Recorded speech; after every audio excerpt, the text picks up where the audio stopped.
네, 안녕하세요. 2차 함수 해보도록 하겠습니다. 2차 함수는 정말 오랜만이네요. 자, 이 문제 지금 별 두 개 별거 있나? 이렇게 근데 굉장히 어렵습니다. 이게 말이 해석이 잘 안 돼서 여러분들이 못 풀더라고요. 2차 함수의 그래프는 A에 관계없이 항상 점 P를 지난다고 되어 있고요. 그럼 항등식인가요? 맞긴 맞아요. 그 다음에 이 점 P가 2차 함수의 꼭지점을 지날 때 실수 A 값을 구하래요. 이게 무슨 소리죠? 우리가 보통 항등식 문제를 풀면 굉장히 좋은 문제인데요. 이게 왜 좋은 문제냐면, 우리가 보통 항등식이라 그러면 항등식 조건을 만족하는 식만 구해서 거기까지 답 구하고 끝나죠.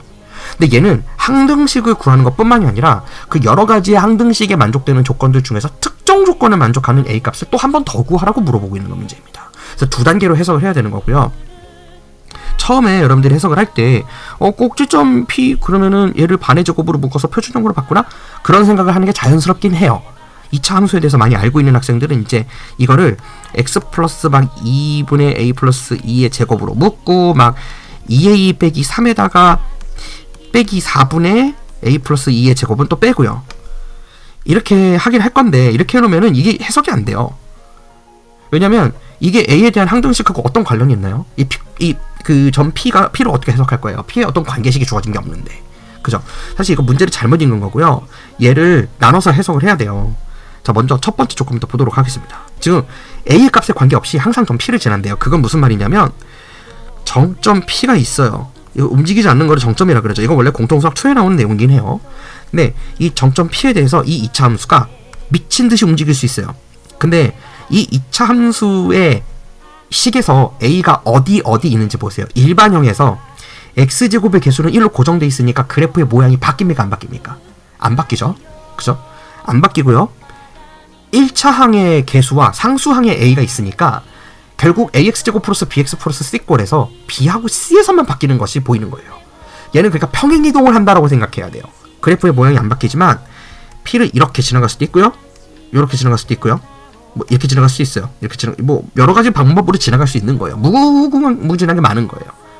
근데 어쨌든 확실한 거 한 가지는 A의 값이 변하더라도 이 P는 무조건 지나간다. 즉, 이 P 값의 좌표를 여기 X, Y에 대입하면 A가 어떤 값이 들어가더라도 항상 관계가 성립한다. 그런 식을 만들어 달라는 거예요.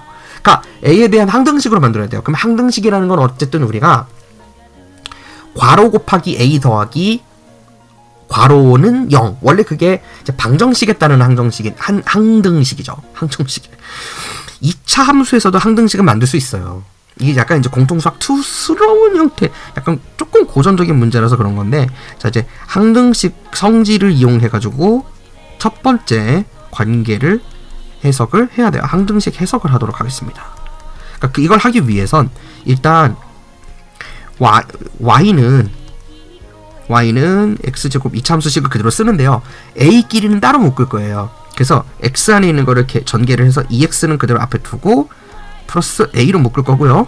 a로 묶게 되면 여기가 x 플러스 2가 또 생성되게 되죠. 마이너스 3이에요. 자, 그럼 이 2차 함수식을 보게 되면은 지금 여기서 얘가 항등식이 되기 위해선 이 a에 어떤 값이 들어가다 하더라도 그 옆에 있는 게 0이면 만족되는 조건인 거죠. 근데 x가 마이너스 2일 때 그 조건이 성립된다는 것을 알 수가 있어요.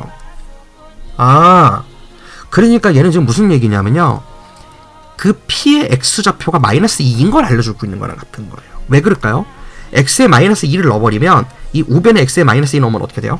A 사라지죠? 그러니까 A에 어떤 값이 들어가더라도 우변은 항상 어떤 고정된 상수값이 나오겠죠. 정점 P, 고정된 점 P는 사실 그 x, y 좌표가 상수죠. 변수에 의해서 바뀌는 값이 아니죠. 고정되어 있으니까. 즉, 좌변과 우변이 어떤 x, y 순서상에 의해서 고정되는 점 P가 있고 A가 변하더라도 이 함수는 반드시 그 위 점을 지난다. 그래서 항등식이다. 지금 이렇게 해석이 되는 거니까. 그래서 점 P의 x좌표가 우리가 마이너스 2인 거는 안 거예요. 자, y좌표는 어떻게 구할까요? 여기다가 x자리에 다 2를 넣고 마이너스 2를 넣고 우변이 어떤 값을 지는지 보면 그게 y좌표 값인 거예요. 점 P에.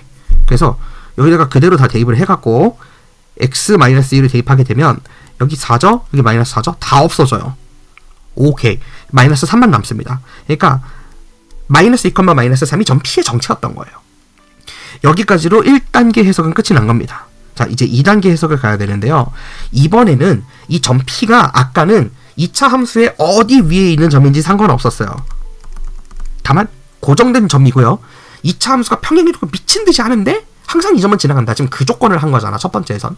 두 번째 때는 지금 뭐를 가정하고 있냐면 꼭지점으로 지나가야 된대요.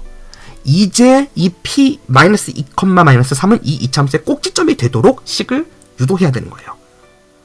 그때 A가 얼마면 그런 식이 되겠냐고 얘가 물어보고 있는 거죠. 그러니까 꼭지점이 이 2차 함수가 평행이동을 A에 따라 미친 듯이 할 텐데 어느 순간인가 이렇게 지나가서 점 P가 꼭지점이 되는 위치가 있다는 겁니다. 그죠? A 값에 따라서 이 셈이 어떻게 된다 그랬어요? 그래프의 모양은 유지되지만 기울기는 똑같지만 계속 평행이동한다 그랬잖아요. 그러다가 P인 마이너스 2, 마이너스 3을 꼭지점으로 가는 2차 함수의 식 1대의 A 값을 구하라고 하는 거예요. 그럼 이해되죠? 자, 그렇다면 이걸 이제 표준형으로 만들어야 되는데요. 뭐를 기준으로? 마이너스 2, 마이너스 3이고요. 기울기 안 바뀌니까 최고차항의 개수는 당연히 1이에요. 아래로 볼록이고요.